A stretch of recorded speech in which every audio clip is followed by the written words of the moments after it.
Hello everyone, welcome back to my channel. ఈరోజు వినాయక చవితి కదా.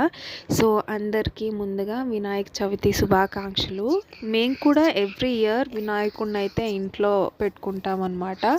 అందుకని చెప్పి మేము మార్కెట్కి వెళ్ళి వినాయకుడిని తెచ్చుకున్నాము, అలాగే గౌరమ్మని కూడా తెచ్చుకున్నామన్నమాట. సో పూజకు కావాల్సిన అన్ని ఐటమ్స్ అక్కడే తీసుకుని ఇంటికైతే వచ్చాము. సో ఇంటికి వచ్చాక పీస్ఫుల్గా పూజ అయితే చేసుకున్నాము పిల్లలతో. నైవేద్యం కింద నేనైతే మోదకాలు చేశానండి, చాలా బాగా వచ్చాయి. సో పూజ తర్వాత మేము ఈవినింగ్ నిమజ్జనం అయితే చేసాము. సో అదే రోజు ఈవినింగ్ యూజువలీ మేము నిమజ్జనం చేస్తామన్నమాట. 3 days అయితే ఇంట్లో పెట్టుకోము, 1 day మాత్రమే ఉంచుకుంటామన్నమాట. నా ఛానల్ ఎవరైనా ఫస్ట్ టైం చూసినట్టయితే please do like, share and subscribe. So evening అయితే ఫ్యామిలీ పిక్చర్స్ అనమాట. So memorably that's it for today. Bye bye, happy